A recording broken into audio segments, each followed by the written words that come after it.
Chicken Soup for the Teenage Soul, The Smile. Namaku Saint-Exupéry. Aku adalah seorang pilot pesawat tempur yang berperang melawan Nazi dan tewas dalam aksi.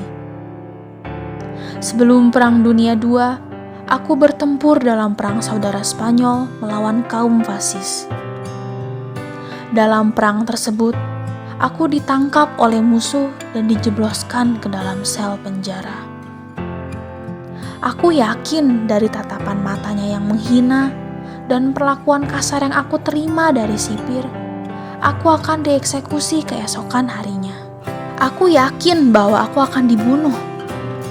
Aku menjadi sangat gugup dan bingung. Aku merogoh sakuku untuk melihat apakah ada rokok yang lolos dari penggeledahan. Aku menemukannya, namun karena tanganku yang gemetar, aku hampir tidak bisa mendapatkannya. Setelah berusaha, akhirnya aku mendapatkan rokokku, tapi aku tidak punya korek api. Mereka telah mengambilnya. Aku melihat melalui jeruji ke arah sipir.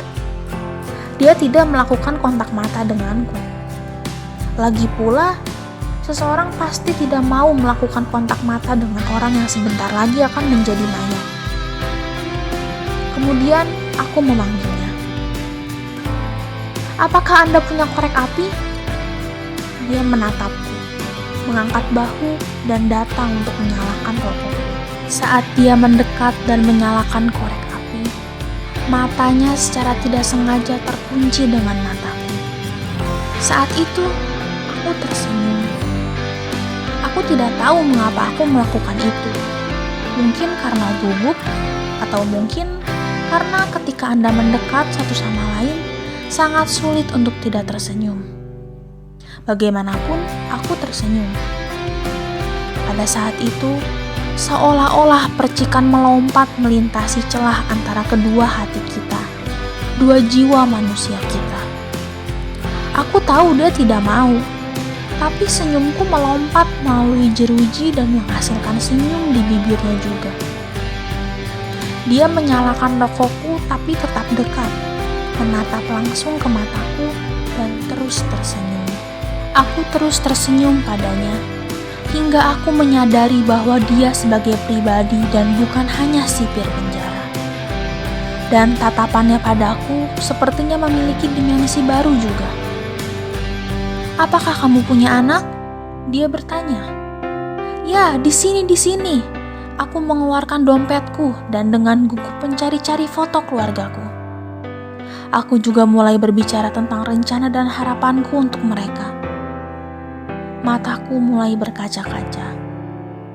Aku berkata bahwa aku takut tidak akan pernah bisa melihat keluargaku lagi. Tidak pernah memiliki kesempatan untuk melihat mereka tumbuh dewasa. Air mata juga menetes dari matanya. Tiba-tiba, tanpa sepatah kata pun, dia membuka kunci selku dan diam-diam membawaku keluar. Yah, keluar dari penjara, diam-diam dan melalui rute belakang, keluar kota. Di sana, di luar kota, dia membebaskanku dan tanpa sepatah kata pun dia kembali lagi ke kota. Hidupku diselamatkan oleh sebuah senyuman. Ya, senyum itu. Hubungan alami yang tidak terpengaruh, tidak direncanakan di antara orang-orang.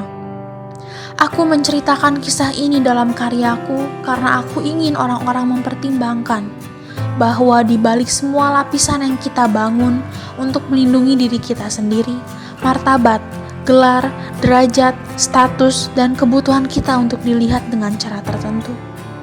Di bawah semua itu, kita tetaplah harus menjadi diri yang otentik dan esensial.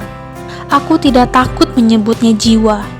Aku benar-benar percaya bahwa jika bagian dari dirimu dan bagian dari diriku itu bisa saling mengenal, kita tidak akan menjadi musuh.